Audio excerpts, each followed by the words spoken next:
Live, alive, alive, ho. Not calling you all hoes. Not finding any fault in that either. But yes, hello. Hey, Luke. Brett, Shem don't live down here with a bit of freedom. Down here. Tasmania, are we talking? Yep, I'm living with responsibility at the moment, namely people of our fine city having to accept the responsible actions to stop the rona getting completely out of control. Hey, Annette, how are you?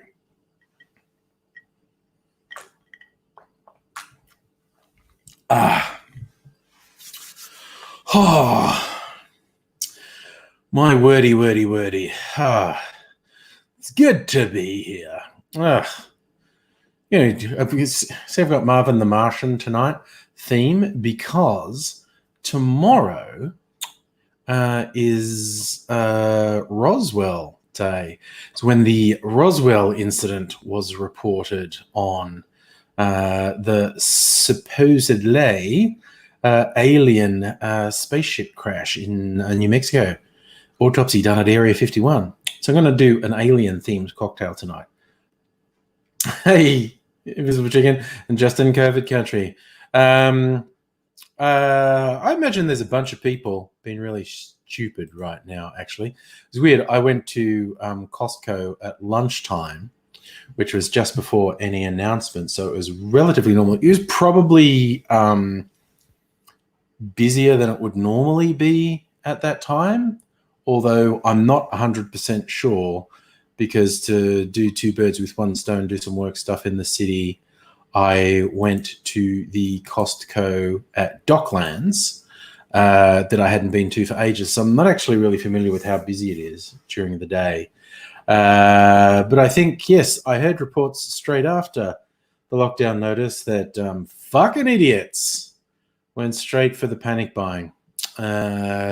Even though we now literally know from experience, if people don't behave like fucking morons, there will be no interruption to the supply chain.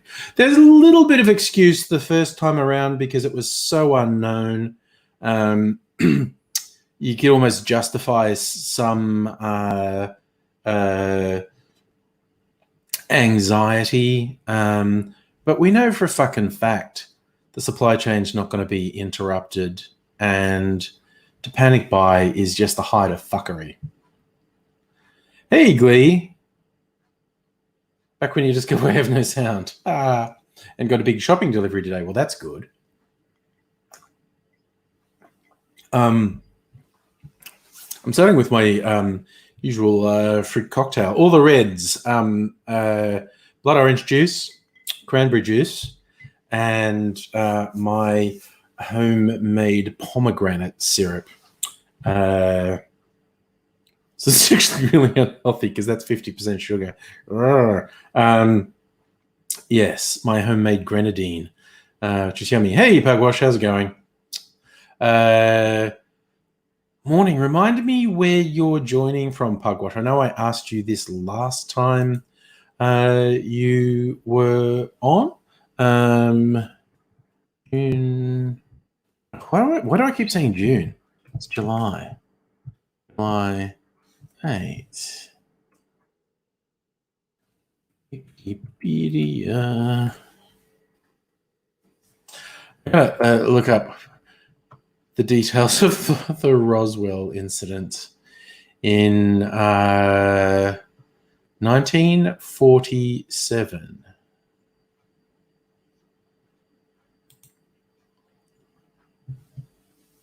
United States Army Air Force balloon crashed at a ranch near Roswell, New Mexico. Following wide initial interest in the crash of the flying disc, U.S. military stated it was merely a conventional weather balloon. Interest subsequently waned until the late 1970s. That's really funny. So in 1947, it was, oh my goodness, flying saucer. And then everyone, oh, it was just a weather balloon.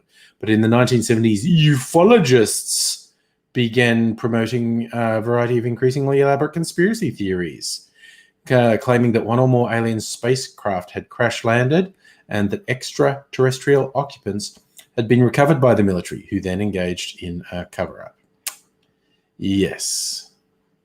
In the 1990s, the US military published 2 reports disclosing the true nature of the crashed object, a nuclear test surveillance balloon from Project Mogul. Sure, they say that.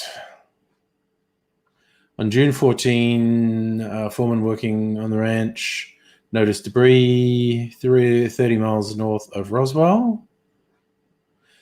This date, about 3 weeks before July 8, appeared in later stories featuring Brazil, but initial press release from the Roswell Army Airfield said the find was sometime last week, suggesting Brazil found the debris in early July. Brazil told the Roswell Daily Record these sons saw a large area of bright wreckage made up of rubber strips, tinfoil, and rather tough paper and sticks. Paid little attention to it, but returned on July 4 with his son, wife, daughter to gather up the material. Some accounts have described Brazil as having gathered some of the material earlier, rolling it and stashing it under some brush. The next day, Brazil heard reports about flying discs and wondered if it's what he picked up. On July 7, Brazil saw Sheriff Wilcox and whispered kind of confidential-like that may have found a flying disc. Another account quotes Wilcox as saying Brazil reported the object on July 6th. But on this is why the date tomorrow is interesting. Is on July 8, 1947. What does RAF stand for in this?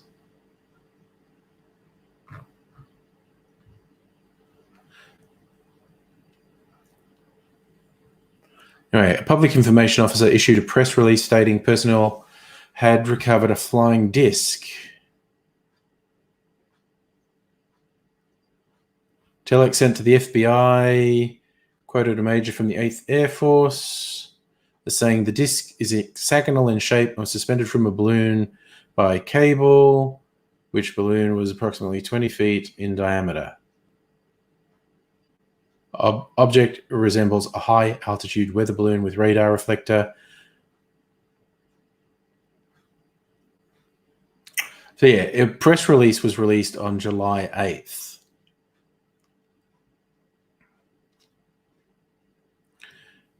And it was, yes, a not very special balloon, as it turns out. Yeah, Justin, the thing is, UFO, as per the video released by the US Air Force, literally just means a thing that we don't know what it is. It absolutely, categorically does not mean alien spacecraft. I am 100% convinced anyone who thinks they have seen an alien ship was either mistaken, deranged, or just a pathological liar. Because with the amount of just constant blanket surveillance we have in the world, we couldn't have failed to have gotten conclusive evidence. Hey, Salumi, sorry, I just noticed I wasn't looking at the chat for a while. Yes, the nature of this spike tells us that nobody should be complacent, because you can go from nearly no cases to right at the edge of being out of control in 2 weeks.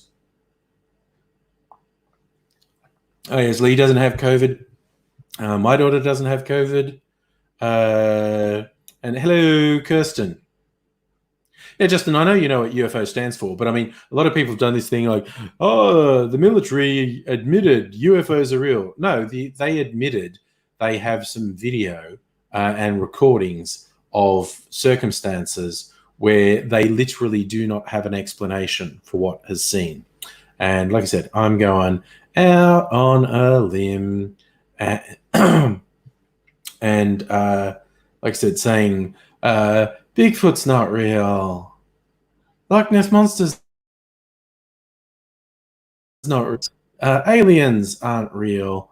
Okay, with an asterisk on that, I'm not saying there's no alien life anywhere in the universe. The universe is far too big to make a claim like that. I'm just saying nobody on Earth's seen one. Because we, as I said, have such over-the-top blanket surveillance happening in the world now. If any of those things were true, we would have really quite compelling evidence. Abigail, hello. Salumi, taking a bit of a break to deal with mental health and such. That sounds like eminently sensible behavior. So anyway, when I saw, I was wondering what to do for a video for my cocktail channel. I like to theme them. And I saw it was a significant date for Roswell. I thought, I bet people have called a cocktail a Roswell. And unsurprisingly, they have. But I tell you what did surprise me, the degree of consistency in the recipes. Because often when, it's like an unofficial cocktail, it's not a famous or classic cocktail, radically different recipes will be called the same thing. But the naming for the Roswell, the recipe for the Roswell is quite consistent, saying orange juice, cranberry juice, coconut rum, and pineapple juice. That is quite consistent across a number of web pages. And there was also one on the Difford's Guide, because they were commemorating the Roswell as well. And they had a grossly named 80s cocktail, an alien secretion. And it's really similar. It's vodka, coconut rum liqueur, green melon liqueur, so obviously something to try and make it look green, and pineapple juice. I don't have anything that could make it green, but I do have blue absinthe. So if I have something that's yellow in there, like pineapple juice, the blue absinthe, just a splash of blue absinthe might go green. It's worth a try. It's worth a try. Yes, Justin, I did see that myself as well. Last time the New South Wales-Victoria border was closed was for the 1918 pandemic. Locust Trooper, hello there. Pugwash, that is a good line. An unidentified ingredient. I think I will call the blue absinthe the unidentified ingredient. Oh, we're talking about Lion Spider, a Kit Kat boutique in Sydney. There's been one in Melbourne Central for a couple of years. Radness. Oh, what is that, little boy? That is so funny. That is so funny that you are so sad and insecure. That's fucking hilarious. Yes, Locust Trooper, thank you for sending me that image with 3D print. It looks really cool. Very cool. Yeah. I've actually resisted going in and making the Kit Kat store in Melbourne Central. Like you can make your own. You get to do the flavors and then press it and have your own Kit Kat, and which is expensive, but that isn't what put me off. I'm just like trying to. I'm already a fat bastard. If I can limit the amount of chocolat that I eat, all the better.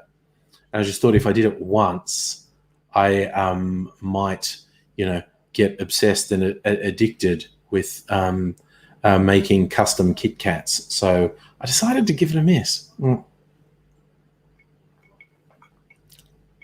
Just one of those things. So I suspect all the fucking shops are going to close again. Some shops were kind of opening with limited numbers and whatnot, but now in mighty Melbourne, we're all fucking locking down again. And yes, very much. Oh yes, Justin, the Japanese love their wild Kit Kat flavors. Oh yeah, that's AIDSy saying anything as well. Yeah, emailed you the link, Sunshine.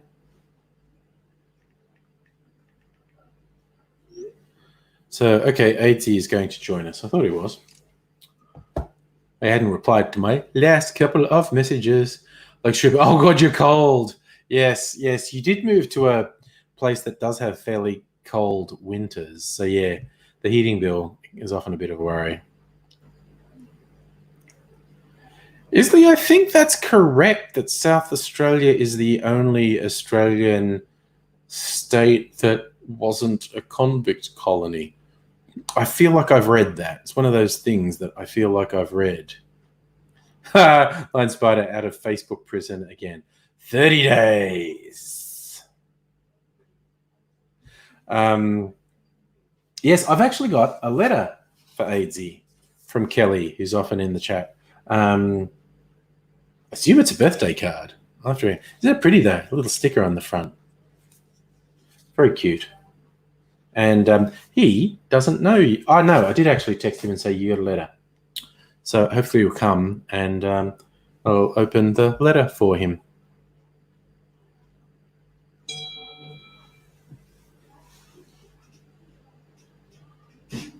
What's he saying? Okay, he'll be a while. He's just got to attend to some things in his hospital. Invisible Chicken, it's a get well card? That's what a get well card. That makes sense. Okay. So that arrived a little while ago, but I just went into the city today to do a couple of things, and I picked that up from my GPO box. Locust Trooper, I have not seen Friendly Geordie's latest video taking out the piss of poor people. Well, he does have a rather abrasive style. So now I feel compelled to quickly look on YouTube and see if I can see what the video is titled.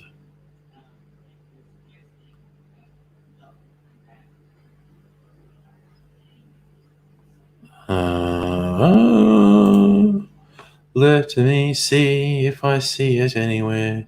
Looking on YouTube. No, I don't actually see it anywhere. Don't think I want to spend too much time looking for it. Was he talking about Sizzler in it? Does he talk about Sizzler and then pick on poor people? It's an anal secretion. Vodka, melon, rum, pineapple.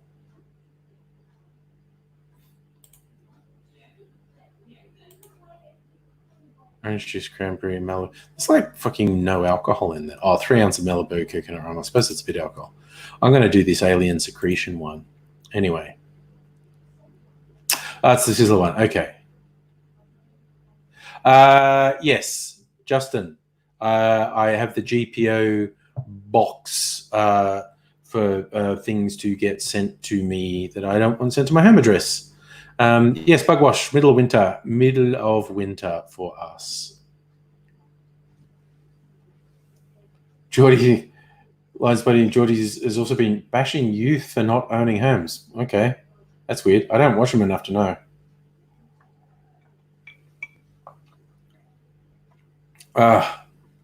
Abigail. Oh, yes, you live in a public housing tower. You went to stock up on groceries in case of lockdown. Yeah, you might have left it a bit late. I before I watched the press conference, I went to Costco today and got a few. I didn't get that much because I didn't need that much. One of their giant things of toilet paper and a few foodie things I wanted. Tito's vodka, because everyone in America is always talking about Tito's vodka, and it was never available in Australia. It's an American vodka, and Costco has it now sometimes, and it's competitively priced vodka, and people are always talking it up. So I was like, oh, fuck it, I'm going to get some Tito's. So everyone's always talking about it. Yes. Yeah, Abigail had to wait till today, did it as soon as you could. Yeah, I heard reports basically, straight after that press conference that people started swarming the supermarkets. It fucking shits me so much because we know for a fact from experience the supply chain won't be affected, and if people don't act like fucking idiots, nothing will run out. But people are going to be like fucking idiots, and stuff will run out. It'll only be temporary, as we learned from last time. It takes the supermarkets if people act like fuckwits, it takes the supermarkets about 3 weeks to stabilize their supply. Ugh. So I was super not impressed to hear the news that people were panic buying again. Like I said, Abigail has got a perfectly sensible position living in a housing commission tower like the ones that have been locked down. It's like, oh, we might get locked down. I should get some solid supplies in. That is just basic common sense. Fuckwit's going, I think there were some people anticipating at Costco. I feel like it was a bit busier than normal. But like I said, it's not the one I usually go to, so I'm not sure. But I did see, when I was going in, I saw one dickhead outside with his trolley that had at least 2 big things of paper towels and 2 pallets of drinking water. And I was just like, dude, if you don't have a shop where you're selling those things, you're a fucking idiot. Because, again, things like the paper supplies won't run out unless fuckwits buy them out. But the water supply is not getting interrupted. Holy shit.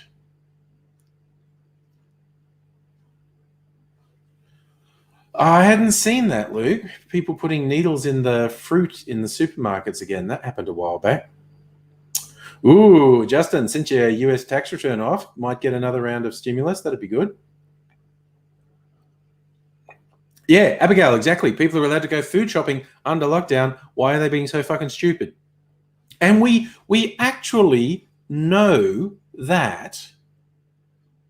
We know that from experience. Like I said, there was a little bit of excuse first time around, a lot of unknowns. People panicked a bit and whatnot. Fuck me, though. To panic buy this time is so stupid. Oh gosh, there were pallets of Carlsberg cans in your local supermarket. Yeah. Well, Dan Murphy's, the chain of booze stores in Australia, was trending on Twitter tonight because everyone was making jokes about hitting up Dan Murphy's and fuck you, dry July. That's all over. Absolutely, Justin. With you with the not voting for Trump. Luxtrip, you actually made a video on Friendly Geordies. Yeah. Oh, wowzers. Yep. Well, dude, if you want to pick a fight, that's a good area to pick a fight. A, he appears to like to pick fights. And B, I think his fan base probably like to pick fights. So if you want to fight, there's a good place to go on. Annette, you got your booze today. I don't have my Dan's booze yet. And I were comparing notes. The Voc flavored liqueurs were on special. So I got a couple. It's a pity because I actually ordered some creme de menthe because I don't have any creme de menthe. And it comes up in cocktails occasionally. I thought it was really cheap. I'll get some. It's green. If I could have made a green alien cocktail with that. Oh, well. I got some blue curacao, so I can make blue cocktails with a flavor that's not as strong as my blue absinthe. And also got the creme de cacao because I've been going through that because that's fucking tasty. That makes good cocktails.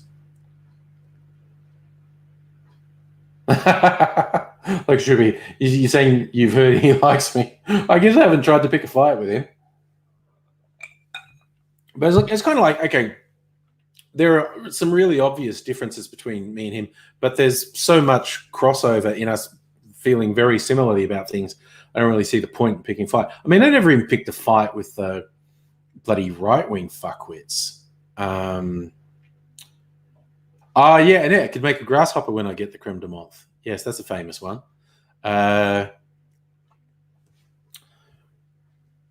Right, so I might actually set up and make this alien secretion. I don't think I'll call it that. I think I'll just call it a Roswell.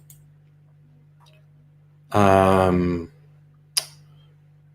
reckon it'll work with pineapple juice being yellow and the blue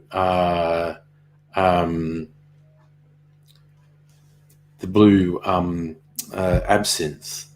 I think it'll go green. That's my theory. That's my theory I'm working on. But of course, I've got my alien head vodka. Oh yeah, that. Oh.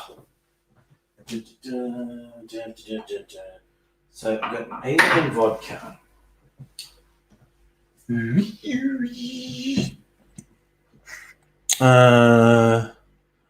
Coconut and pineapple juice. Coconut is here. Oh, maybe I need to get another shitty coconut liqueur. And absinthe is here.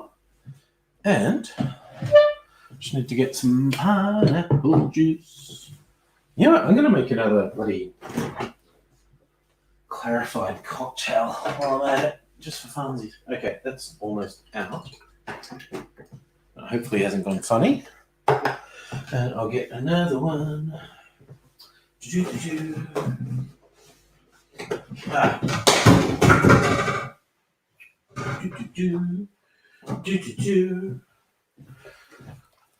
Dolls of pineapple.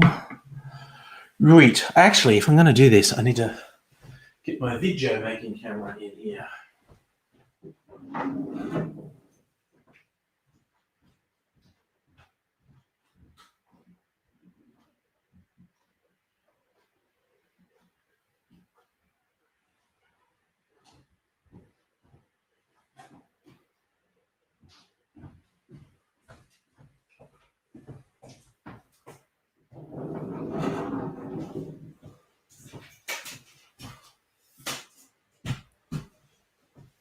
Ooh, just realised that I hadn't checked for a little while to see if AZ was here. No, he's not. Okay.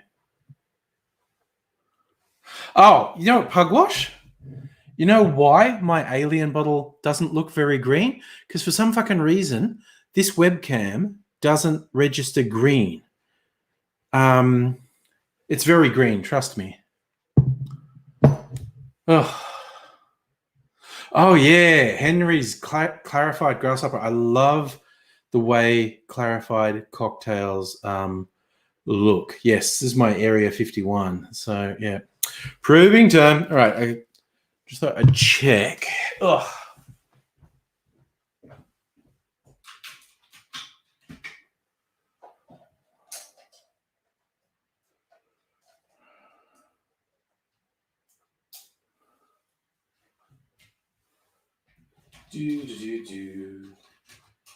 Oh, I gotta close my back curtain here. I get too much reflection.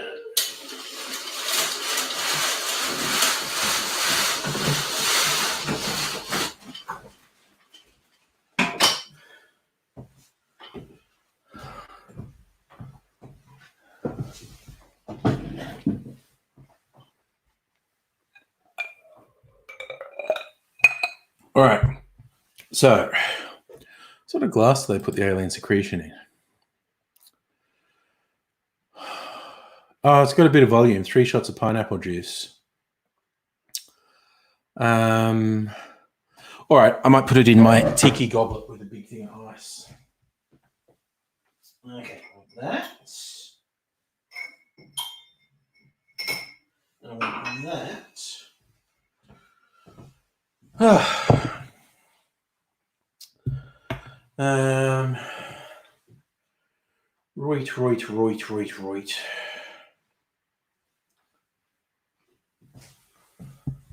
Yes. Shake and strain. Okay, should get a decent sort of foam off this from the pineapple as well. Okay, yeah, all right. I'm gonna make this. Be good if AZ came in because he could take over while I'm doing it. But you just get to see the unedited me. Pugwash, nice conspiracy theory. I'm in an empty room, all my bottles, a green screen. Oh, Annette, Bastille Day is coming up soon. I think I did see that. Is that literally this week or is it soon? Of course, I have quite a few French ingredients to do a French themed cocktail. Next Tuesday. Okay. Cecilia, you can watch the behind the scenes. Michael, so yeah, do you love the tie? I thought I must have some sort of space tie. When I look at my tie collection, I was like, yes, Marvin Martian. I knew I had something. So yes. All right. The French cocktails for Bastille Day sounds like a good excuse to make something. Right.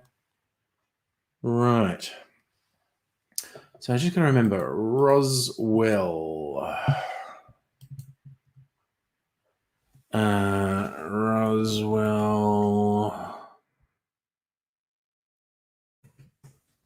Wikipedia. Hello.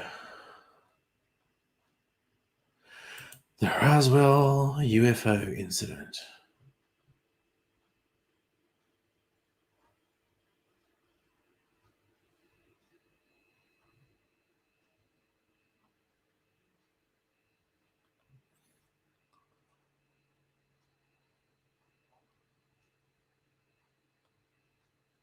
Yeah, I'm looking at the. It's really funny how the actual Roswell incident largely faded from memory in the late 40s and got revamped in like the 80s. I just find that really funny. Like, you know, it was ignored for 30 years and then got into the zeitgeist again, into the pop culture consciousness.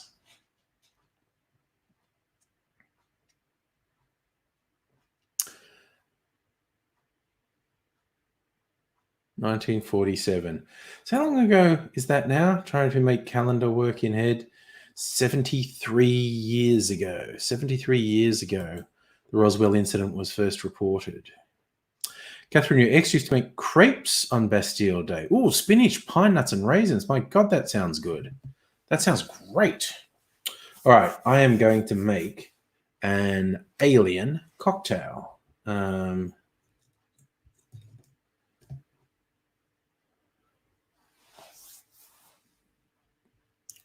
Like a stripper. Oh, Isaac Butterfield.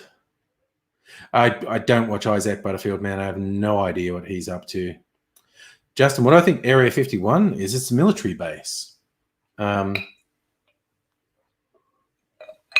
may or may not test aircraft there, but the whole alien thing's complete horseshit as far as I'm concerned. I'm not going to get in a fight with someone who believes it's true because I don't think there's any point in it because you can't categorically prove or disprove it. But you want to ask my opinion, I'm going to give it to you, and I think it's all bullshit because I think we'd have unequivocal evidence if any such thing had happened. Okie dokie. I'm going to set up this here camera. Oop. I think the angle isn't quite right. Angle of the dangle. Let's see. Let's see, as I, yeah, no, that is, oh, actually, that's not bad. I might do it a slightly wider.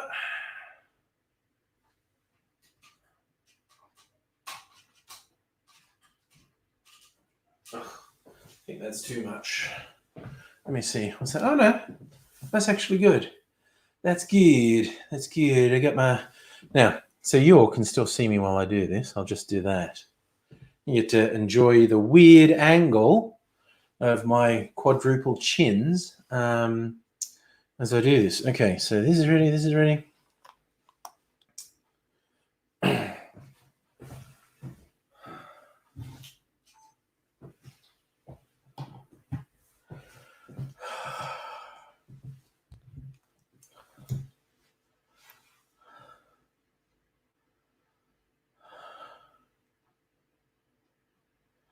G'day, cocktail lovers. How are you? Hope you're keeping well. I don't know where you are in the world, when you might be watching this, but when I am making this, I've got the rather unfortunate news that my hometown here, Melbourne, Australia, is going back into lockdown because we are getting a spike in COVID cases, more than we've had since the pandemic first started.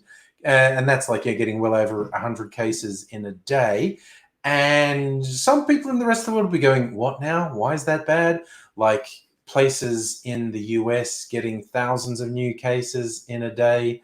And we're concerned because we're getting hundreds, because this is right on the cusp of being out of control. Those places in the world where they're getting those thousands of cases, it's out of control. You're kind of fucked, honestly. Not a pleasant thought to think what the next couple of months is going to bring to some parts of the world. Hopefully here, because we are doing the lockdown, it's going to be okay. But I need a cocktail to cheer up. I need a cocktail to cheer up, possibly several, but I'm going to share one with you right now. And I found a fun anniversary to base this one on.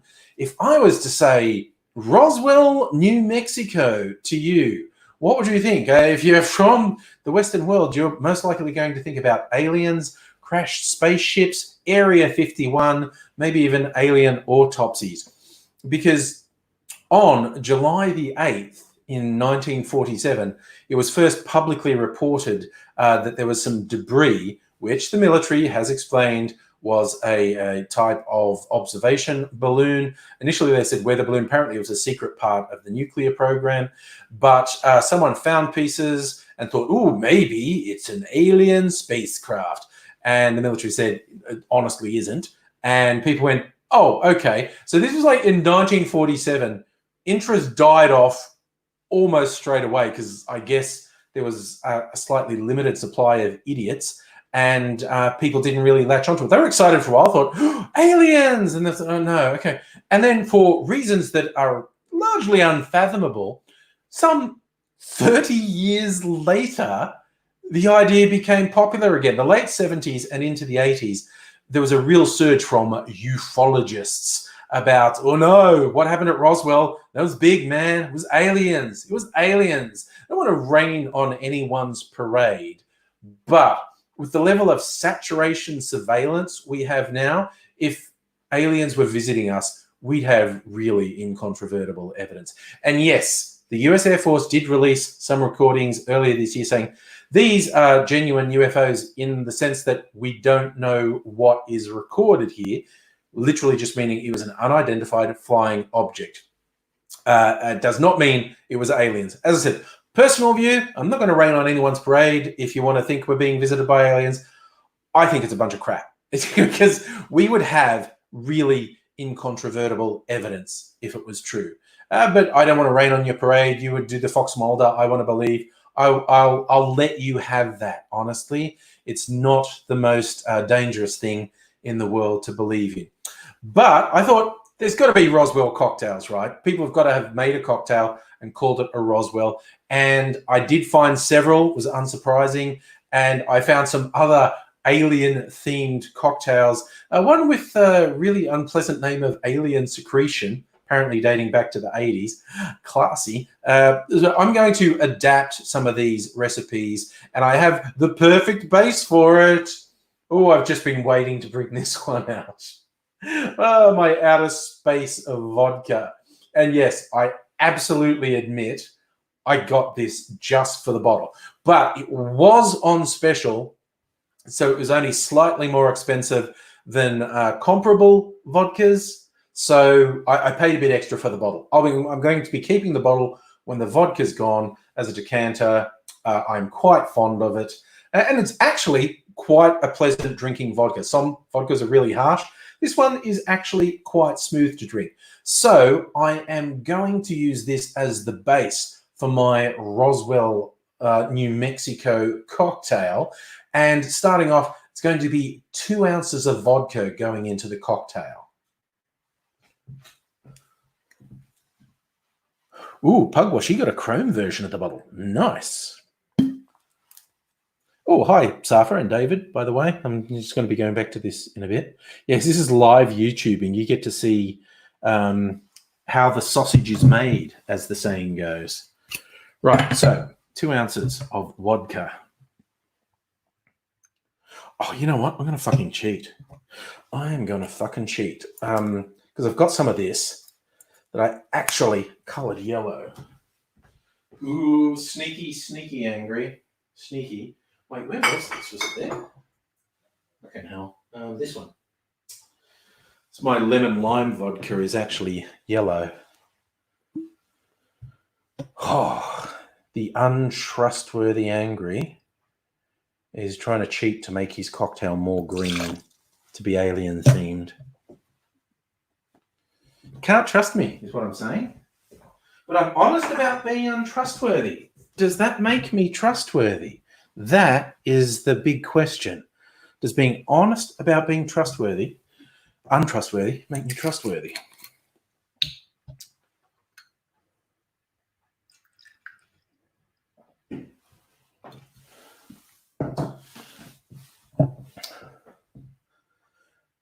Two of the ingredients that were consistent across a lot of the recipes were coconut rum liqueur and pineapple juice. So I've got them in my version.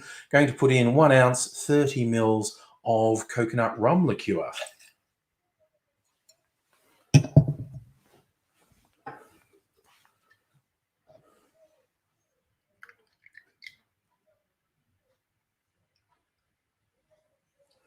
All right.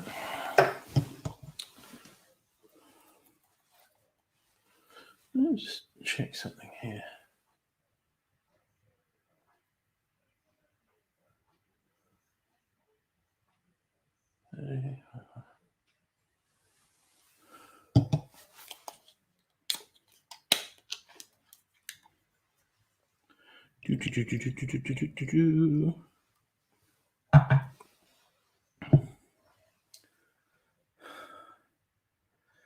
I'm also adding 3 ounces of pineapple juice.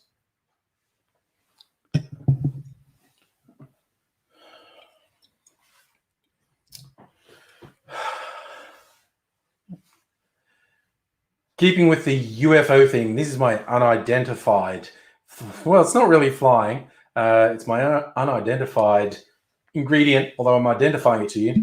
Namely, it's not in the other recipes, but I'm going to try and make this go green. Some of them suggested things like a green melon liqueur or even creme de menthe to make the drink green. They're both gross. I don't have them here. But with the yellow of the pineapple juice and my blue absinthe, and I'm just putting 1/2 ounce in because it's quite a strong flavor, just 15 mils, and I'm going to see, hopefully, this is going to give the drink a nice green alien tinge. I think it'll work.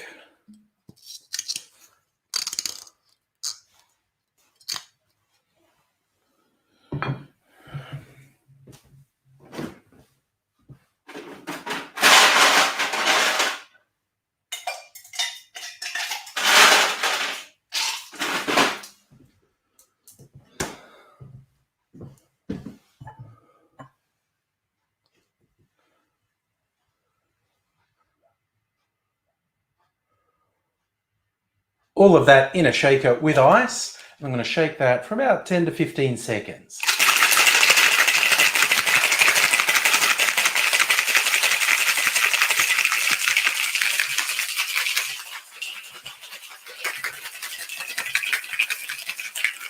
Okay, that's really cold now. Ah, it's cold on my hands. God damn it.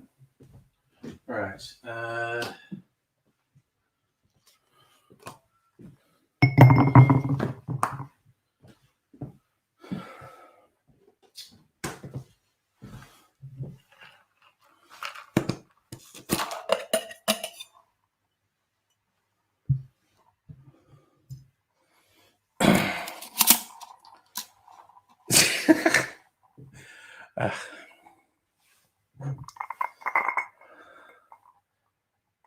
There's a fair bit of volume in this drink, so I want a pretty large glass for it.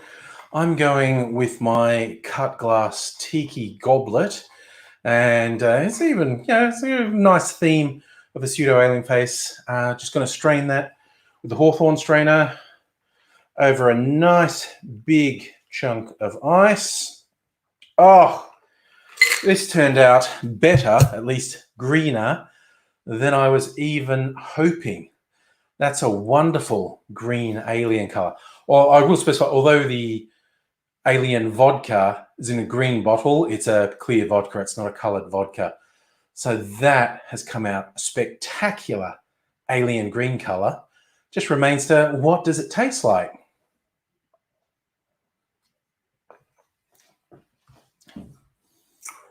Whew. Oh, that's good. Yep, I'm glad I only added the 15 mils of absinthe because it's there, but it isn't overpowering everything. The volume of pineapple juice in it is really what's holding its own against the absinthe, I think. If you had a sweet tooth, you might want to add something sweeter. I mean, it's got the pineapple juice. I think the coconut liqueur is fairly sweet as well. But the absinthe, and admittedly, not many people are going to have that blue absinthe. So you may well use something like blue curacao, which is much sweeter, and then you wouldn't worry about adding the any sort of sugar syrup to it. Or, yeah, something green as well, as I was saying before, like a green creme de menthe or melon liqueur. Either way, have it your own way. I happen to be quite fond of the flavor of absinthe, so I'm happy with this. Yeah, I think a couple of these, you would be seeing some little green men running around. Whew, that's not bad at all.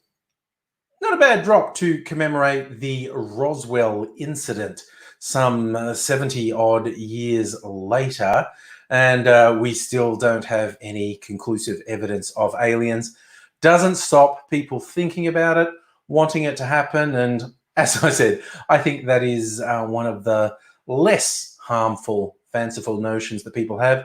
So I don't really want to rain on anyone's parade who's a big believer in visits from aliens. You do you, and maybe do a Roswell on the anniversary or some other day. You want to see some little green men. Cheers. Oh, and Aizzy's here. Well, you were just too late. Hello. Thanks for letting me be on your device and everything. Appreciate it.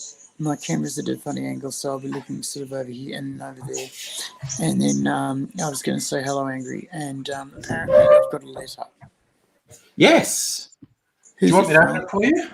Yeah, do that. All right. So, it's very pretty envelope. It's got pretty flowers on. It's got flowers on your envelope. It's very pretty. So it's not from the government? No. This came to my post box for you from Kelly, who's one of the people who very kindly donated to your fundraiser. In fact, Kelly donated a specific amount to bring the contributions up to an even $3,000, which was Kelly, quite if nice. you want me to do a thing for you, you just say, you do a thing for me. And if boss of the house lets me, I'll also do it. He might even join in. Yeah. Okay. So it's a get well card. That's the nurse. It says, "This is Wendy. She's come to give you your medicine." Oh, this is Agnes. She's come to give you your sponge bath.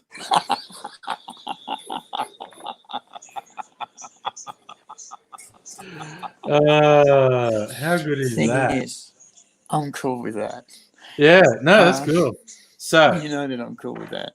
Hey, Wendy, Agnes, let's there's do what we a whole need to little do. letter in here. I'll read it to Is you. it okay to read or not? Yeah, I'm pretty sure.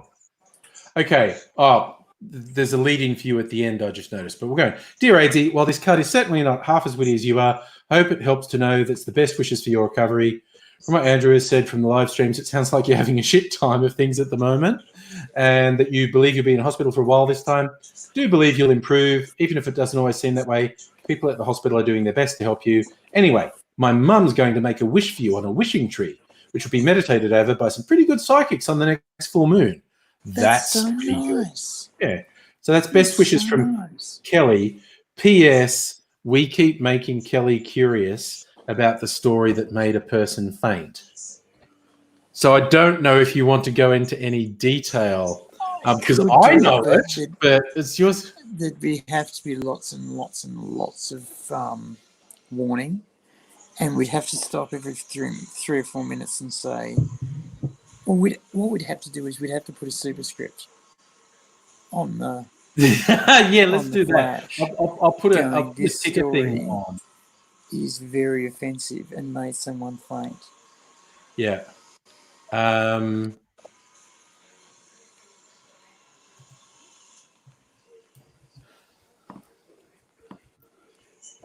AZ is telling a true and very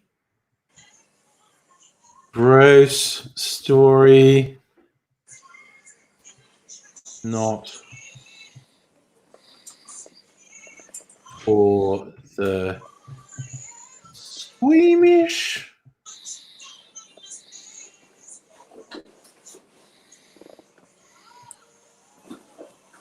Okay, clumsy fingers. Continue at your own risk. There you go. I think so. To AD's telling a true and very gross story, not for the squeamish. Continue at your own risk. Okay, I'll warm them up with oh, that's beautiful. That is beautiful. I didn't know you could do that. And that's just like the news now. It's just going to keep scrolling across. It's the news. I'm going to warm you up with Hilsey. What's his name? Hilsey. What? He did Spicks and Specks, Hilsey. Oh, yeah. Okay. Right. Adam Hills. He seems like the nicest person in the world. Okay? Yeah. He's the man you'd bring home to meet grandma. Yeah. Okay? Yeah, and absolutely. He's genuinely a good guy. But he is the most disgusting, bluest, most filthy-mouthed man I have ever met. And I know me. Yes, and you know you, and he's worse. And I am not. I swear in hospital, I've often been told these last 3 weeks, can you keep it a bit more PG, please? And I've said yes. I got asked by one nurse to stop swearing. I said, never, ever tell me how to speak, ever again, or there will be heavy repercussions. I not now or ever will be told how to speak again, ever in my life. So I will respect that people have different sensibilities to mine, but I will never alter my speech or one word if I am saying something. And she was kind of, ooh, might hit a nerve. And I think she spread it around because everybody's been asking very diplomatically, can we keep it more PG in the gym? Yeah, sure. It's a bit loud. Can we just keep it down a bit? Yeah, we can do that. Fucking cunt brown ass fucking motherfuckers. Anyway, so I'm going to tell you Hilsey's story first. And he tells gross stories in his stand-up routines. Yeah. And you better leave the bar on, because it's not a Yeah, nice no, story. I'm just experimenting with something. Okay. I'm going He to tells experiment gross with one. stories, and he challenges the audience to beat him in a gross story. Oh, is this me vaping in a hospital? Like crazy. Don't give a fuck. I'm being discharged in a day and a half. Yes. Tomorrow is my last day in hospital. Uh-huh. I am being thrown out on Thursday morning at 9 a.m. Okay. Booyah! I'm not ready, and I still fall over. Anyway, so Hilsey tells this story. If you can get through this, you can get through mine. This is okay. So we're getting a warm up. I like this. We're getting a We're getting a warm, warm-up story. and you can kind of brace Adam yourself Bell's based on story. this. Yeah. And at the end of his live show, he challenges the audience to come up with a story grosser than his. Mm-hmm. One night in London, a girl stood up and said, I am an emergency nurse. I will tell you my story. And she's there in emergency, and in comes this young man, very unwell. Very, very unwell. He is clearly a smacky. And he said, okay, so my veins aren't very good, and I have been using my penis to inject. Suddenly, lately this last week, it's become very painful, and it hurts during sex. And they've gone, okay, he's a white guy, whip it out, we'll better have a look at it. It's brown with blue and black bits in it, and there are pussy sores weeping out of it. The smell was something amazing. They've gone, right, let's roll back your foreskin then. And they've rolled back his foreskin and found such damage that they've gone, conference. There is no blood getting to his penis. It is essentially rotting off him. We have to do a penectomy to save him. Yeah. He will have a hole coming out of his pubis. Yeah. That is all. Yeah. And so they said, big guy, listen, you're going to die unless we do this. Are we cool to do it? And he says, it's a big deal. Can you give me just a day to think about it? And they're going, fair enough. But you've only got a day to think about it. Because And then it'll so fall off. overnight, some people say, thank Christ, he died in ICU. Oh, Jesus. Just went septic and died. His body was so damaged, he just carked it.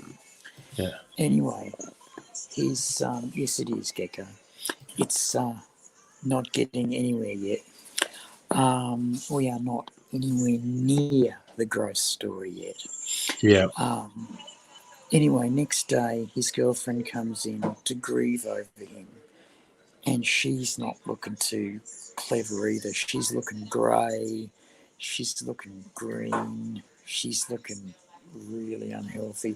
While she's there grieving over him, she vomits 3 times, and she has diarrhea twice in her pants.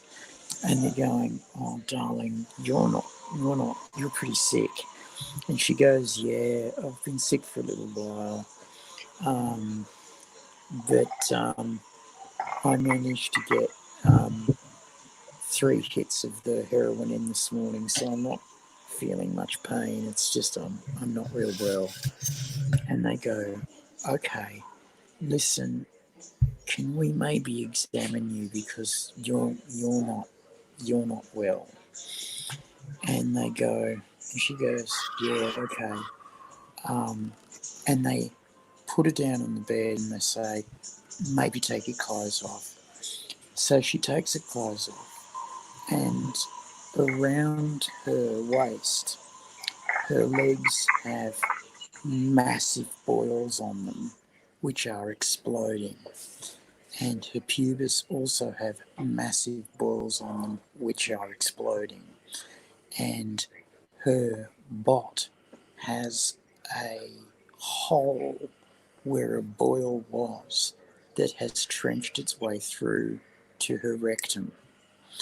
And it is pushing out pus and shit. That's why she shit herself, because she's basically got a hole in her butt below her spine that's pushed away through to her rectum.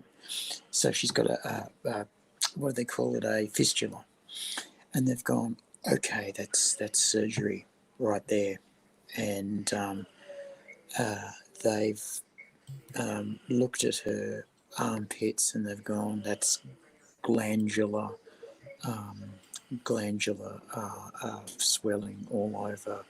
And they've tested her and her blood's basically septic. And they've gone, okay, straight on to dialysis, straight on to blood transfusions.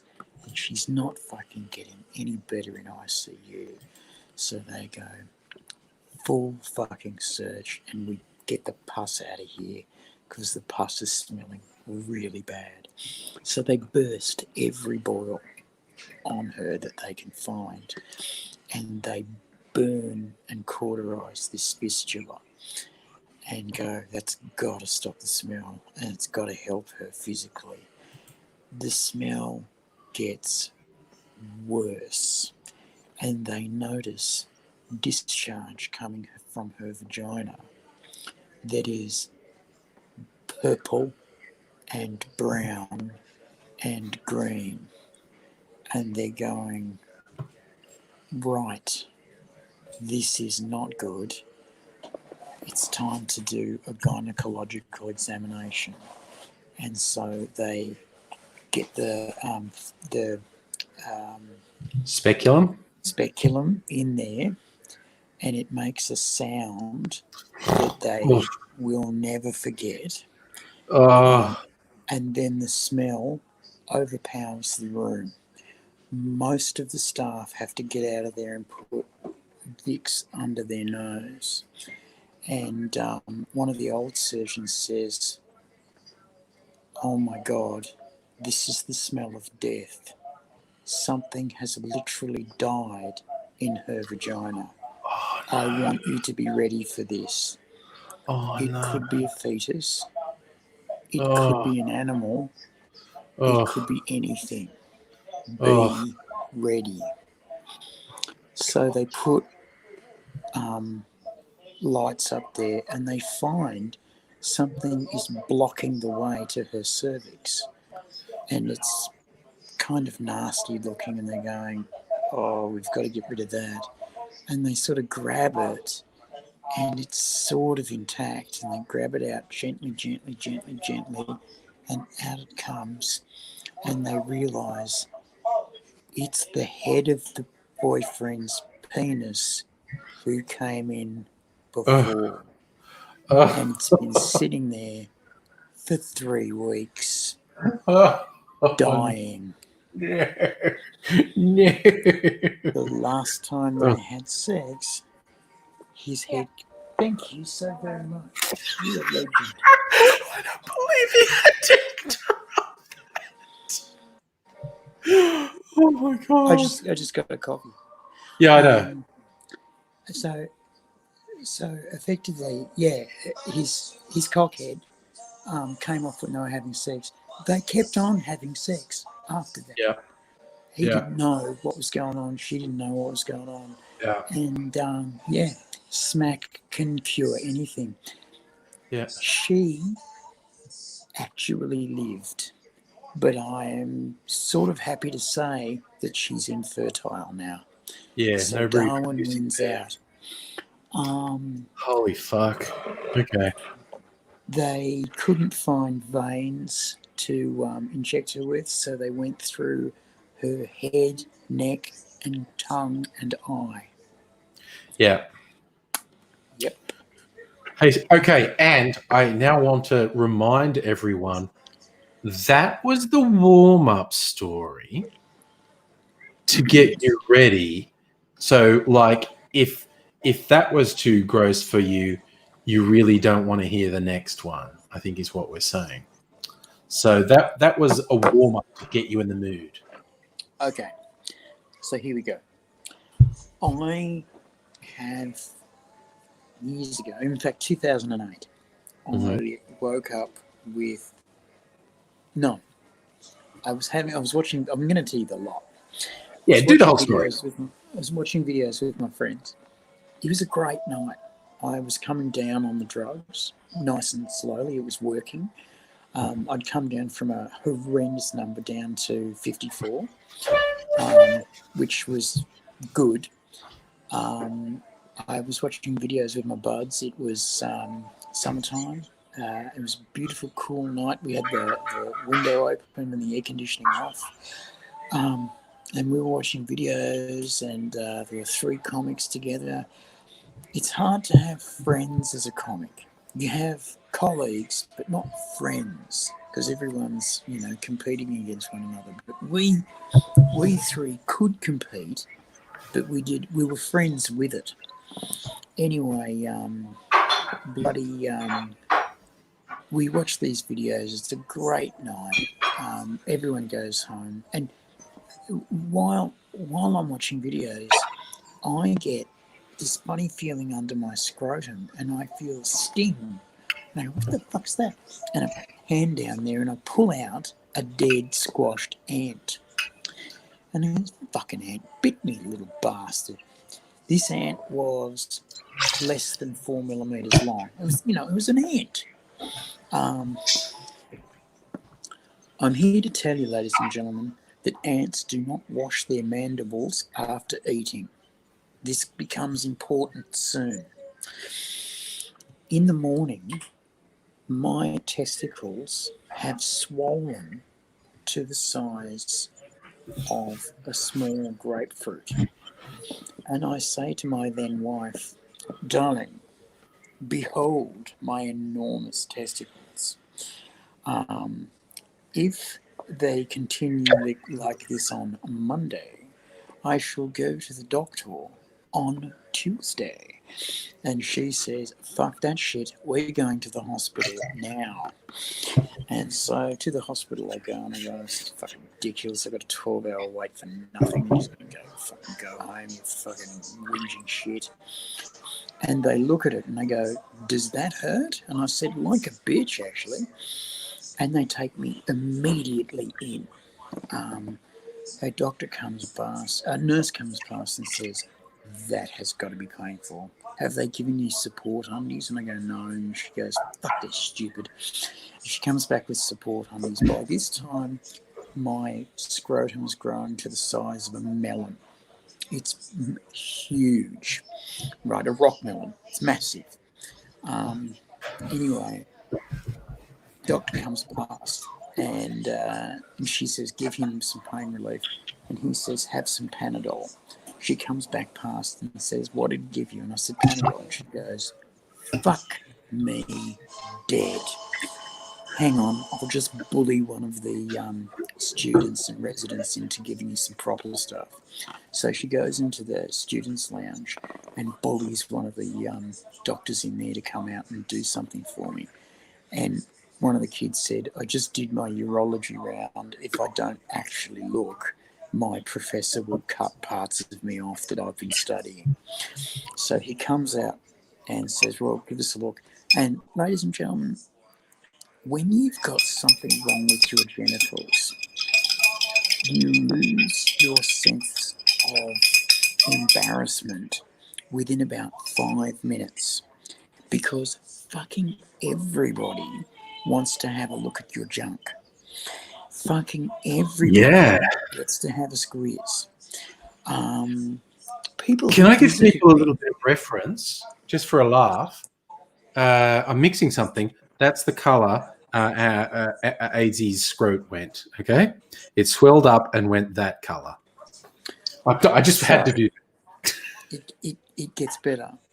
This kid who'd just done his urology round comes and has a look at my junk and goes to the nurse, right, get every antibiotic on the ward and put several lines in him and start pumping antibiotics into this guy. Do it immediately. And then he makes several phone calls, and all of a sudden I'm whisked up to another room, and before I know it, 42 doctors are looking at me, and I'm going, okay, I'm going to try something on. Guys, I'm in a bit of pain. Can I have something fairly strong for this? And they go, no problem. And they stick 15 mics of morphine up my arm and give me 3 endone to munch on. And I go, I am in so much fucking trouble that it's really bad.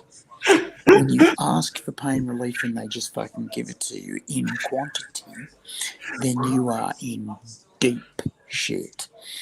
When the And drug pig when gets what he asks for, that's actually scary. that's a bad sign. And they go, oh, prepare the pethidine because he'll need that in a bit. Strange to say, ladies and gentlemen, I did. Yeah. Anyway, there's 42 doctors in the room, and I'm going, they're all looking at something. I have become a special case, and the last thing you want to be in a hospital is a special case. And I hear the words Fournier's gangrene and necrotizing fasciitis being thrown around the room. I didn't know what Fournier's gangrene was, but I did know what a necrotizing fasciitis is. That is a skin-eating disease. It's a disease that comes from your inside and eats your skin. Basically, the ant bite had given me an infection that was spreading along my scrotum and was eating the skin as it went. And I was in the process of being eaten alive by my own skin. And it was on my scrotum. It actually also migrated to my leg, but we'll talk about that in a bit. And effectively, they've come up to me and said, matey, we're going to give you a lot of antibiotics, and we're going to give you this one, and it's going to feel fairly unpleasant, and it's going to melt your veins before the bag is finished. When you feel your arm swell up like a football, ring the bell and we'll come over and change it. In the meantime, we're going to stick a absorbent pad underneath your bum and scrotum, and when it gets full, we're going to swap it over. It's then that they tell me that there is a 8-centimetre hole in the bottom of my scrotum, and that it is leaking my insides to my outsides. but not to worry because it's got to get a lot bigger before my testes fall out. And I'm going, I am worried. I am concerned. I don't like to hear the words testes fall out. And I'm not very happy at all. Then this other doctor says, oh, we should use blah, blah, blah antibiotic. Third doctor chimes in and says, it is $2,500 a bag, and we will need 20 of them. And we need ministerial approval. This first doctor then goes, oh, don't worry about that. I'm playing golf with him on Wednesday. I'll tell him then. And I'm going, Jesus fuck. They've just committed to 30 grand worth of antibiotics on me. And I put my hand up and gone, excuse me, I don't have 30 grand for antibiotics. I'm sorry, you've already pledged 40 grand on my behalf, and I appreciate it, but I just don't have it. And they've gone, don't you worry. When you're in hospital, everything's free. Now, at this point, ladies and gentlemen, I'm just going to pause and tell you that my entire treatment cost $11 million. Yep. Anyway. And a big part of that was wages, as in when AD's not exaggerating about doctors, and the one who's friends with the ministers, he had everyone from excited interns and medical students through to senior surgical professors who were fucking fascinated with him. The reason they didn't rush me to surgery then and there was they were waiting for doctors to get off planes from Perth and Brisbane. I shit you not. They made phone calls to doctors in Perth and Brisbane to get their ass to Melbourne. And the guys from Sydney, by the time I got up to the room, had all got a charter flight and got to Melbourne and got a police escort to the room. And the guys from Sydney were already in the room. So think about this. It's an hour's elapsed time since my wife drops me at the front door of the hospital, and now I'm looking at 42 doctors knowing there's going to be 10 more in the morning. Now, a lot of the doctors were locals who wanted to see something special, and I found out the disease was called Fournier's gangrene. They put this special pad underneath me, and they said they were going to change it every time it was full. They changed it every 5 minutes. And they said, that's a lot. And it was basically, like I said, leaking my insides from my outsides. And the colour was that colour that Angry showed you. And they were taking these full absorbent pads away and putting new ones under. And they were also poking syringes in to suck out some of the stuff and test it sequentially. So I'm going, I am concerned. Then one intern who was clearly trying to bang two other interns went out of there and said, we're very lucky. We usually only get to see this in post-mortem slides. Can I throw in? Okay, I just got to talk to someone. Okay, I'm going to fill this in. How are you going? I just Do you broke. want to be on national YouTube? I broke the rule. I just broke the rule and looked up images of Fournier's gangrene. Every time we talk about this, we say to people, you seriously do not want to look up images of Fournier's gangrene. The Google search summary is, Fournier's gangrene is a rare and often fulminant necrotizing fasciitis of the perineum and genital region, frequently due to a synergistic polymicrobial infection. This truly emergent condition is typically seen in elderly, diabetic, or otherwise immune compromised individuals. And this man had chemo for rheumatoid arthritis, which fucked his immune system, and that's why he was susceptible to it. Words are fine, the pictures are bad. Yes, words apply. Do not look up Fournier's gangrene on Google image search. You will be disappointed. Or it'll hurt your eyes, mummy. You'll see stuff that you'll never unsee. Anyway, so I'm in there. And this kid says, we usually only get to see the post-mortem slides. I'm about to freak out.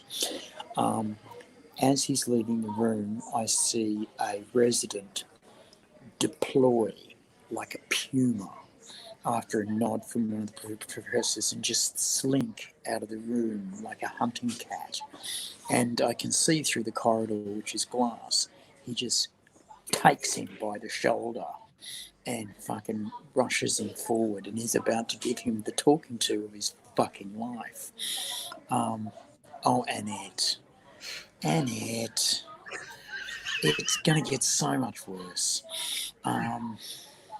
Yes, Annette. You don't. What was the other one? I'm guessing you're not dead, Aidsy. No, I'm not. But I did. Yeah, Anyway, so the next thing that happens, and I mean, for me, right, that's a corridor conversation. That's not a bedside conversation. That's corridor conversation. Next thing that happens is this girl, I'm not going to say woman, this girl comes up and says, oh, can I do the catheter? Because that'll be my 5 and I'll be qualified. Again, corridor conversation, not a bedside conversation. And she rolls over with this equipment and grabs my cock, and I'm going, I can piss just fine. I really, we don't need this. Then she forces this lidocaine substance down the eye of my dick, and I'm going, as the burning happens. And then she gets this pointed thing and says, see, I'm lubricating it. The fucking thing is 7 millimeters wide. And then she gets it. Oh, no, I'm not positioning it right. Oh, there we go. Slap. Down 10 centimeters. And I'm going, at least I know there's 10 centimeters of cock. And she goes, oh, that's not enough. But I haven't got enough lube. Ugh.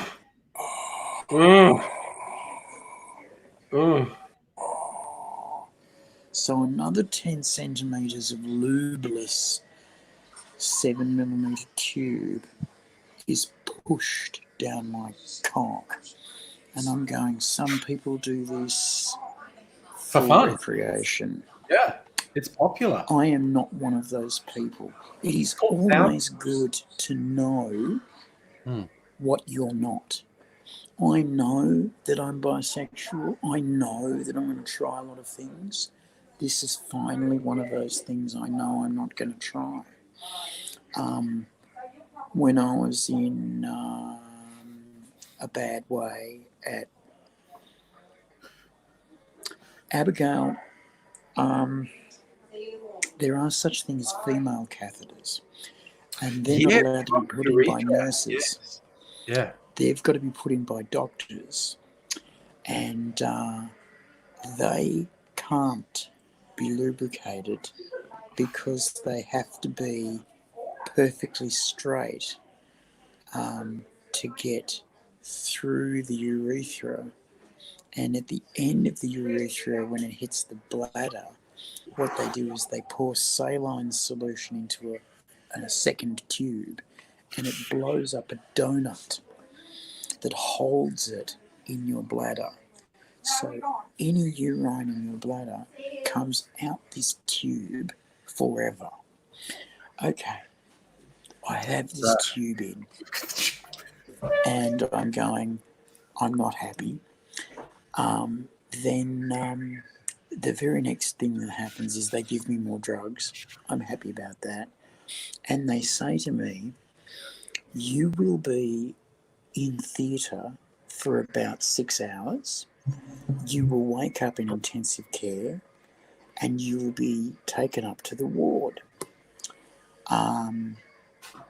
This is the next day, of course.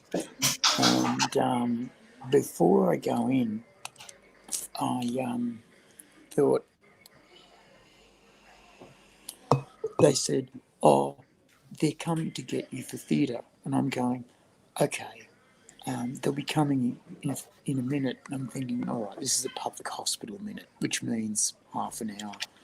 So I grab my smokes and I go downstairs and I have a smoke. Do-do-do-do-do, do-do-do, having a smoke. Do-do-do-do-do, do-do-do. My skin is grey. My eyes are yellow. I've got my bag on, which accessorises with nothing. And I have my smoke. I come back, a doctor sees me and goes, what are you doing? And I went, out for a smoke. And he says, we're scrubbing up to operate on you now. And I'm going, I thought it was going to be a little bit longer than that. And I said, no, I'm sure they're waiting to bring you down to surgery in your room. So I bolt up to my room. There they are. Where have you been? I had a smoke. Not wise. They take me down and they give me to the anaesthetists. The anaesthetists have to put a line in for anaesthetic. They have to put 3 lines in. I am so sick that they cannot find a vein. It takes them half an hour to find a vein. And I was saying, this is embarrassing. This is what we do all day, every day. And eventually they find the 3 veins in odd places and they go, Jesus, this is not a good look. And I'm telling jokes and going, look, I have rules. You can only do one arm 10 times. Then we have to swap to the other arm. Then you can go 10 times in each leg. And then we've got to stop for 15 minutes, have a cup of tea, then start again. They're going, ha, ha, ha. And they get the lines in and they go, thank Christ for that. They use special techniques with wires and things. They get them in, they tape them down. They take me into the operating room. There are many, many doctors there. And I notice up above, it's a very old operating room. They said the old operating room in the mid-private, and above me is these lights, of course, but above that is this glass viewing gallery. So there was a heap of doctors looking in on what was going on. And I'm going, fuck me, this is a teaching hospital and they've got students looking at what's happening. About 150 people are looking at my junk. I wonder if I could put that in a show. Anyway, they say, righto, count back from 100 and we'll see how it goes. So I've got the mask on. I've got the tooth thing in so that I don't bite down. It's like a little tube where they can put tubes down your throat, basically. And I'm counting back and I'm going 100, 99, 98, 99, 99, 99, 99, 99, 91, 90, 89, 88, 89, 86, 85. And then looking at the anaesthetist and they're going, bit more juice. Nesna just goes, bit more juice. Bit more Bit juice. more juice. Comes in. I feel it come in, and I'm going, oh, this is nice. Yeah. This is really nice. I could do with this. 72, 71, 70, 69. And they look, more juice? Yes, I'll watch his breathing carefully. More juice. 50, 63, 21, 80 something. Crash. And Levenge. 1 Levenge, 2. Yeah. So then you woke up 6 hours later? Then I wake up 6 hours later and there are fucking tubes all over me and my mum's there. And I'm going, fuck, that was quick. Because she I was wake in up 6 Canberra. because she's in Canberra. I'm in Melbourne. Wake up 6 hours later. I've got a breathing tube in.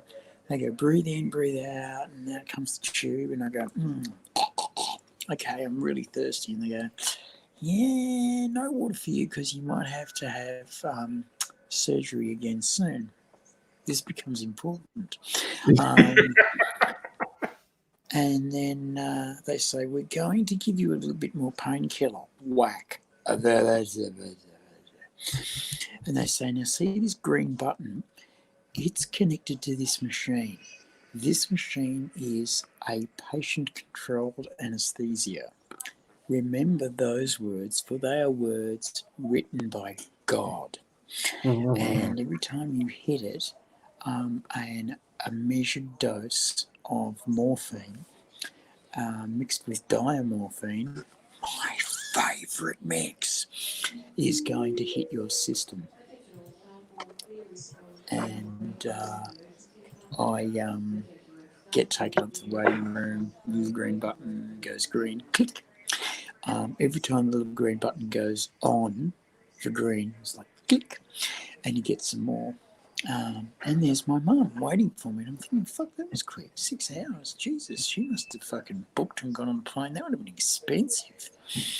And my wife was there, and the doctors were there, and there's a few of them. And they go, wow, so you're awake. Wow. Okay. And I'm going, what do you mean this is wow, I'm awake shit? What is going on here? And I feel my chest. And I go, that hurts. That hurts. And then my mum says, don't look down. It's important you don't look down. And I go, but I might need to go to the toilet. Don't worry, you've got a pooper tube in. This turns out to be a lie. Anyway, I asked the nurse, may I have a glass of water? And she goes, no, you might have to go into surgery and can't give me water. And my mum keeps on asking, have you got some ice chips he might suck? And I'm going, don't say that because I just want them and I can't have them. And so she kept on fucking saying it. And I'm going, don't, you're not helping. And I'm going, may I have a glass of water? No. And it turns out they'd written it down not to have a glass of water. And I was pissed. 12 hours later, it's night time. And I've been having a lot of ketamine. Ketamine is an odd drug. It's a horse tranquilizer. But it also makes you very suggestive to other people's suggestions. And in Spain, you can buy tramadol over the counter. I don't take tramadol because it caused me to have epilepsy. Bummer. Not one of my favourite drugs. I am actually allergic to it. No. It has caused me to have seizures ever since. Thanks, Okay. tramadol. You can't. Anyway, I'm going, this is all weird. Everyone's going, you're awake. Don't look down. 12 hours later, my brain swapped sides. It was like I was a passenger inside my own mind. And my back brain came forward and said, the nurse has just gone. We have precisely 19 minutes to get out of here and to get to the bathroom and drink some water. And I basically find on the shelf near me there's a pair of nail clippers. And I go round and cut all the tubes and wires hanging onto my body, and it turns out there were 35 of them. I cut all the tubes and wires off my body in 35 minutes. In my neck was the pump line for the patient-controlled anaesthetic. And so I thought, better have one more of those before I do this. And I cut the stitches very carefully with the nail clippers and pulled out the patient-controlled anaesthetic from the artery that it was in. It starts to drip very firmly. It's only a tiny hole, but it's dripping very firmly as my blood pulses. All over my body, where I've taken things out, they're starting to drip very forcefully as well. I decide, I've got the pooper tube in, I'll have a dump. So I take a dump, and then I realise there's no pooper tube, I've just shit the bed rather forcefully. And I've gone, that's a lot of shit for just an overnight in hospital. It's like a lot of turd going on there. And then I thought, I better go into the toilet. So I go into the toilet and I notice that hanging below me is this taped up line of thing, and then there's a little cup taped on as well. And the thing was hanging 60 centimetres below my nether regions, and it was hanging below my knees. And I thought, well, I better not put that in the toilet. So I've popped that over the other side. And I thought, oh, I've got the PCA that I cut off. I better hide it. So I hid it behind the toilet.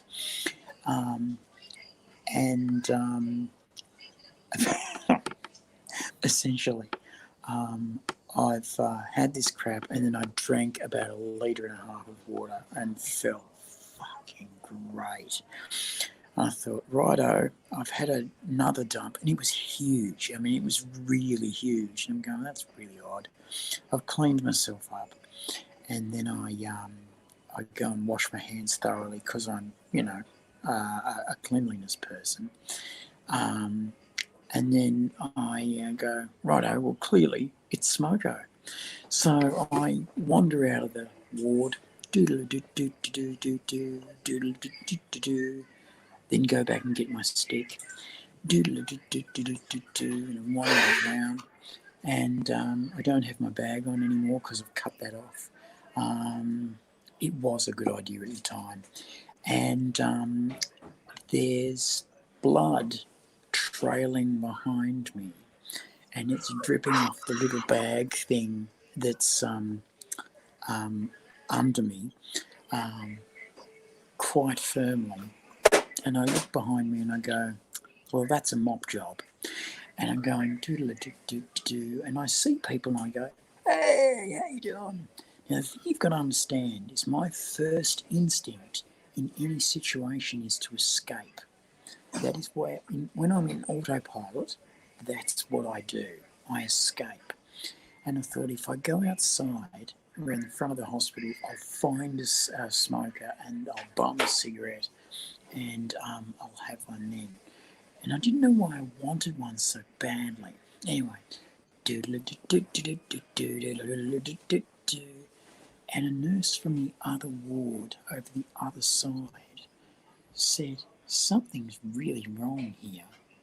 Something's dangling underneath this guy's gown, and he appears to have blood all over, like splotching all through the gown." And she says, "Big guy, come here and let's have a chat." And I'm going, "Okay." And see, the way you get into and out of places is you act like you're supposed to be there.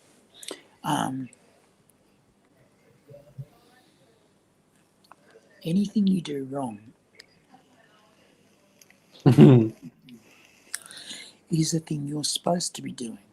Sometimes you can, and I've done this before, I've come in and flashed my wallet at a 7-Eleven guy and go, "Hi, Food Authority, I'm just checking the chips."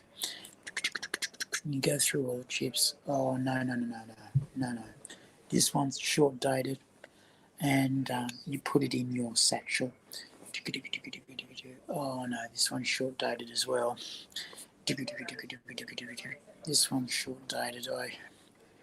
I don't want to go through your confectionery, but you can do that later. Anything that's short dated, just keep it aside, and we'll be back next Tuesday." So now I've got to go and see your meat products, go around the sandwiches. "Oh, no. This one's no good. This one's no good. Who's your boss?" Write down his name. You're not in trouble, by the way, but I'm going to need your name. Okay, look up at the time. And what's the actual address of this place? Right, okay. Here's a letter. You're not being shut down, but it is a warning letter not to sell short-dated stuff. All right, we'll be back. And out you go with pretty much party supplies and sandwiches for the boys. Everywhere you are, you're supposed to be there. You're supposed to be doing what you're doing. So the conversation with the nurse was going to take no time because I was supposed to be there. I was supposed to be doing what I'm doing. And she says, "What are you up to?" And I said, "Oh, I'm popping out the front for a smoke." She says, "Do you know it's 3 o'clock in the morning?" And I've gone, "Oh, yeah." And she's gone, "There's probably not a lot of smokers around." "Yeah. Do me a favour, just turn round for me." "Sure." I've done this on the catwalk 1,000 times. And I turn around and she's gone, "Which ward have you come from?" I've gone, "Oh, plastics." She's gone, "Stay here." And she's called nurse from plastics, I need a nurse from plastics. And at that moment, 4 women come screaming round the corner because at this point they're looking for me. And they've pretty much followed the trail. Okay, here we go. The trail was 1 metre wide and had looked like someone had dragged a 1 metre wide rake with 2 mops on it across all of these hallways. I lost, it's assumed, about between half a litre and 1 litre of blood just in that little walk. When I went back in the room, it looked like someone had painted the floor between my bed and the bathroom. The bathroom was covered in blood. And I was told, "You go over and stand in the corner." Pugwash, I got halfway there. Not worst escaped attempt ever. So it was a pretty good attempt. Pretty good attempt. I just, if the lifts had fucking been kind to me, I was downstairs, but they weren't. I had to wait and I got caught. Anyway, it was, think about it like this. Gecko, you're onto something here. you're onto something here. So Story prompt. This trail's a metre wide. There's blood everywhere. I've lost about a litre of blood. And so they call the doctor in. This poor doctor had to put every single line back into me into a different vein. So it's like 6 to whole- a dozen lines. The whole process took 8 hours. Shit. And he got the PCA into a different vein and said, that's going to have to do. We can't put it back in his neck. We've just got to sew that up. The nurses were salty with me. Anyway, yeah, it was. Except I didn't tell this part of the story because I told it to a few people and one of them vomited and a girl fainted and hit her head on a table, and so we had to take her to hospital. And I thought, no. So this part of the story has never been told in stand-up. Anyway, I get told to stand in the corner. This poor doctor, the PCAs come in, all of the PSSs, the cleaners, the people who drag stuff around, the riggers, the grips, they all come in with mops and cloths, and they go, what the fuck happened here? This is fucking, oh my God, did someone cut him or something? And they said, no, he cut himself. What is he, a self-harmer? Sort of.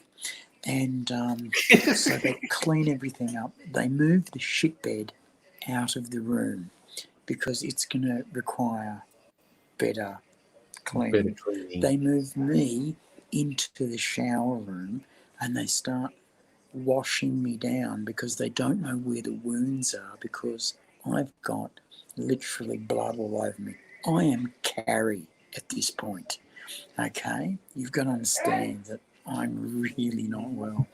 So they wash me down and they put dots on where the holes are.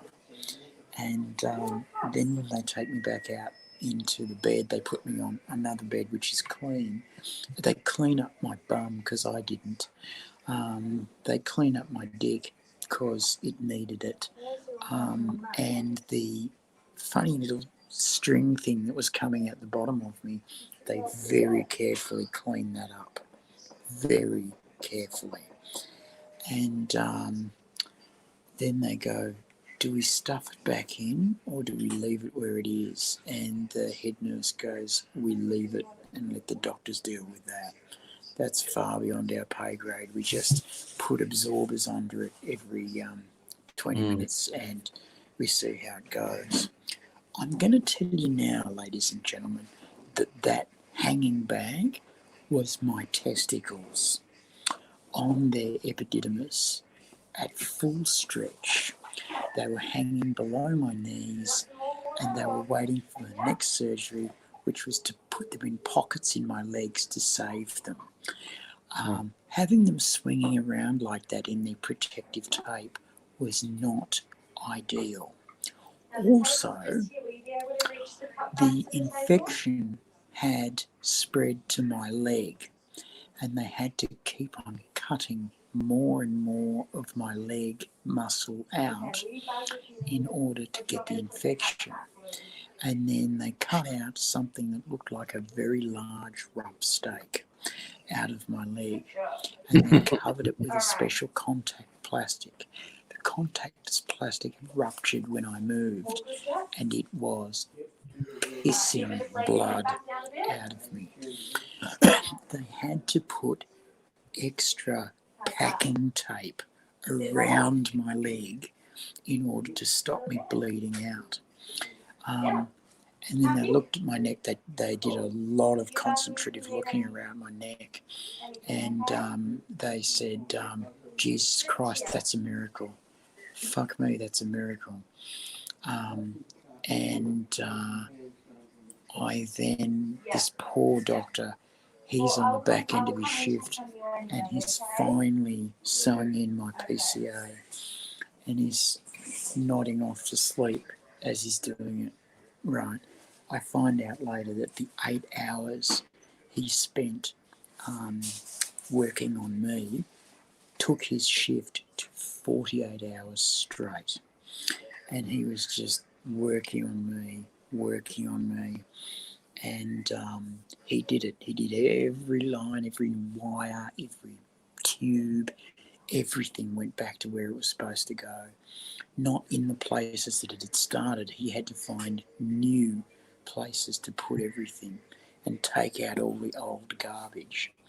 And they couldn't find where the probe for the PCA went, and they were worried that I'd pushed it in and it was floating around in my nervous system, in my corollary system somewhere. I said, oh no, I pulled that out and I put it behind the toilet. And they're going, there is no behind the toilet. And I said, no, look behind the toilet, it's there behind the pan.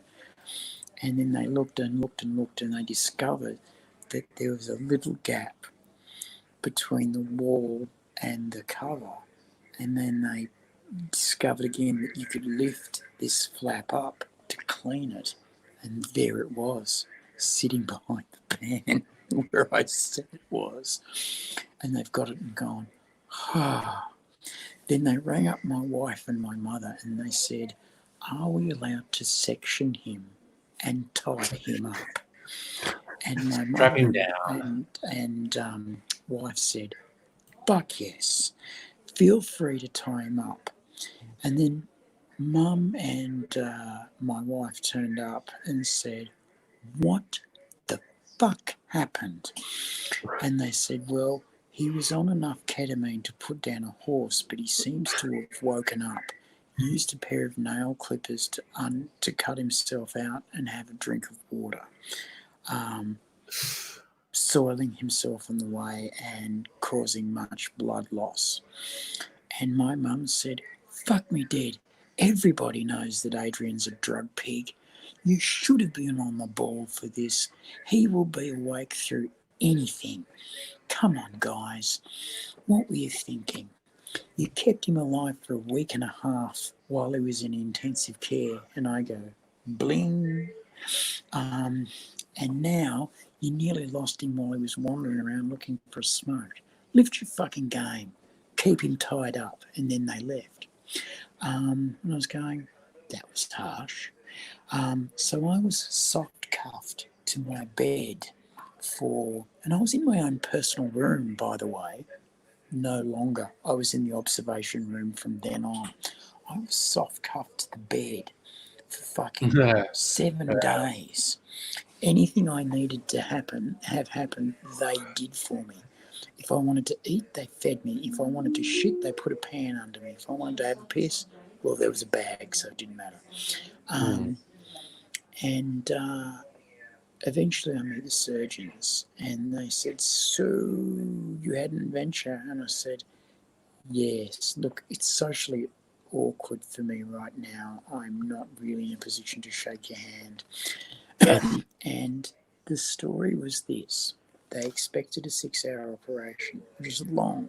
Usually operations take maximum 15 minutes and they're done. This operation took 6 hours plus another 10. It took 16 hours in total. They were cutting forever. They took my scrotum clean off. They found the infection in my leg and kept on cutting and cutting and cutting and cutting and cutting. They found the infection had spread from my scrotum to the skin surroundings, so they had to cut that off. You can imagine that the hole took all of my taint and it got very close to my asshole. And my balls were just gone. So then they later they put my testicles into pockets in my legs to save them, which was very nice of them. They could have just cut them off. Anyway, there's a lot of blood vessels down there, a lot of nerves. They cut through a few nerves. They had to, not many, and they nicked a couple of blood vessels. Not many, which is a fucking miracle because there's a heap down there, and they nicked an artery. I bled out in a minute and a half, and they sewed it back together. I went into arrest. They filled me back full of blood. Zippity zap, a few compressions later, boom, he's back in action. Unfortunately, my sternum was broken and 5 ribs were broken, but I was alive, and that's what they wanted. They then started burning things to keep them okay. They covered up the wound on the leg. They taped up the testes, and they took me to ICU, where they kept me asleep for a week and a half. During the time in ICU, my heart wasn't pumping any oxygen to my brain. They thought if I ever woke up, I was going to wake up a vegetable. And then finally, after about 8 days, my heart got so slow, so bradycardic that it was slowing down, and they were watching me die. And then finally it stopped. And they went, righto. They weren't going to work on me because my body was so damaged and it was in such a bad way. So they got the yellow card out, and they went up and they went, okay, so it is 22:00, beep beep. And my fucking heart restarted on its own after a minute. And the nurse went, oh, self-starter. Yeah. And I would have gone, fucking zombie, kill it with flame. Shoot him in the head. Shoot him in the head. And, by the way, I'm giving you like a 2-minute warning in that it's bedtime, but you've reached a very good point there. I am about to shut down. So basically, I came back to life, and they said, if he's going to have a go, we're going to have a go. So they changed their attitude, and they weren't watching me die. They were going to get me to live.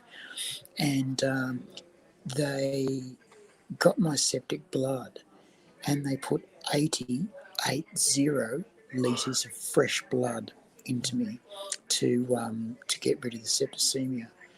And it worked. They would put a couple of litres in, it'd go straw coloured, they'd drain it out, have another go.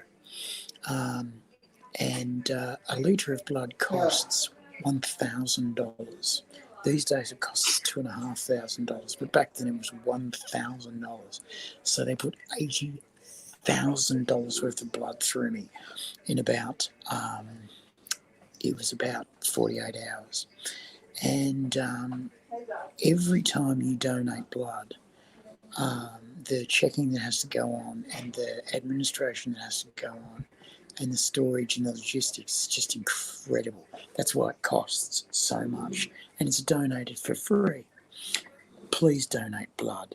Someone, somewhere is going to need it.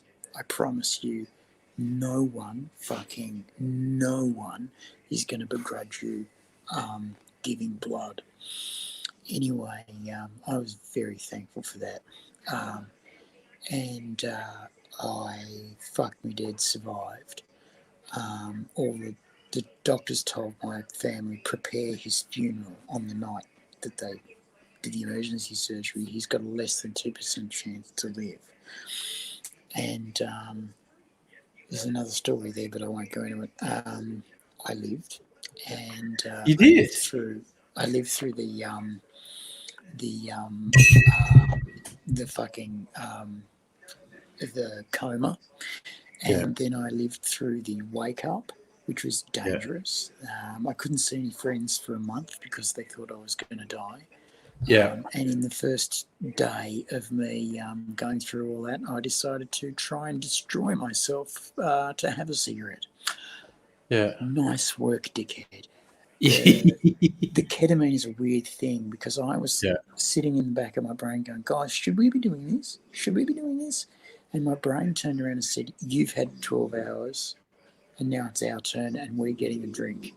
And I couldn't do anything. I was aware of everything, but I couldn't do anything about it, which is why they say ketamine's so dangerous, because they'll give you ketamine and take you to your fucking to your automatic telling machine, and they'll get you to just take out all the money in your account and give it to them, and you'll do it anyway. I woke up. Yes, thank you, Gecko. We do get to have me on your devices. It hurt me a lot. It damaged a lot of me. They gave me a new ball bag, and they covered up the leg with a graft. That fucking hurt. I was in hospital for 3.5 months the first time and 4 months the second time. And it was a very difficult time. And that was when me and Angry decided to go full time doing this, because there was no fucking way I'd be let back into comedy after that. Yeah. But they did have a benefit for me, Yeah, which was very really good. nice. And there was about 3,000 people there. And I was really that was a big night. So we're going to go to bed now. I want to leave you with one thing. You definitely got to go check out the AIDSy Code Grey YouTube channel if you never have. The full stage show is recorded on there, and there's a lot of behind-the-scenes interviews and makings of and whatnot. And I want to share one story about the show because I videoed it. I videoed it multiple nights. I saw it a lot. One night, when AIDSy gets to the point in the show where he tells the audience he died on the operating table. He goes, da-da-da, and I died. And the stage goes dark. All the lights go out and the stage goes black. And then, of course, the lights come up and he explains the self-starter bit. But one night I was there and he goes, and then I died and all the lights went out. And this little female voice at the front starts sobbing and lights come up and they this young woman and her boyfriend were like in the front row or second row, and they came up to AIDSy after the show and said, "Oh my God, when you died, I just lost it, and I was so sad because you were dead." And my boyfriend said, "What is wrong with you?" He goes, "He died," and he poked me and went, "He got better. He's on this." She was so absorbed in the story that she went, "Oh no, he died. I wanted him to be okay." And she was lost in that he was dead. And the boyfriend going, "He's on the stage." He did get better. But yeah, she got It's so not a dead absorbed in the parrot. story. When AIDSy died, she was heartbroken. But then he got better. So Which that's is really sweet. And Yeah, that that was actually lovely. happened a few times. Yeah, people had get a really few- into the story. We had a few people crying because I died, and it was like, Yeah. I did get better, guys. Anyway, so hey, thank you for listening to my story. Thank you for letting me be on your device. Thank you for my card. That was really nice. Yes, thank you for that. And that comes to us courtesy of Kelly, who's a regular. And really cool. So those who missed it, this is the card AIDSy got. Get well soon. This is Wendy. She's come to give you your medicine. And this is Agnes. She's come to give you your sponge bath. So I'm so going to be okay with Agnes giving them a sponge bath. yeah, Agnes is probably really good at sponge baths. Agnes, the genitalia, you know that's not clean. Yeah. Off you go. Let me just change its shape so that get in there and get to all of the nooks and crannies. Yeah. Okay, good night. Let's do a quick conference after the show. Yeah, thank you for Thank joining. you. Yes, Pugwash is nice. He's saying, I hope you don't have to have more near-death experiences just for material. Pugwash, if you've got a crashed immune system, I've essentially got AIDS. And the good people of their health system have been performing miracles time after time. My hands and feet have lost all sensation in the fingertips and in the extremities of my body. And so I can't grip, I can't write, I can't do all kinds of things. Thank fuck for technology. Oh, yeah. And Oh thank you my to God. all the people who donated that allowed AZ to get this neat piece of technology we're seeing him through now. It's like literally a lifesaver. Which worked immediately. We plugged it in. We did a proof of concept, which turned into a show. And it was all shaky because I didn't have a stand, but it was perfect. And Yeah. this will be the way we do this from now on. Yeah. Because I can go anywhere in Australia and plug in and just go. Now, I am using a hospital guest fucking Wi-Fi, and that is those things are notoriously shit. And StreamYard must use no fucking stream data at all. No, it's an amazing platform. Anyway, we're going to go to bed now, and I'm just going to give you a preview. The drink I was making before that for a laugh I said looked like AZ scrote. That's what I would call a chocolate old-fashioned, in that it was whiskey with brown creme de cacao in it. And I'm clarifying it now. And this is symbolic. See, AZ got better, and that's a much prettier color now. So that's what that almost opaque drink turns into when you clarify it, which is quite nice. So that's symbolic. So anyway, we're going to leave you fine people. Talk to you again soon. But bye for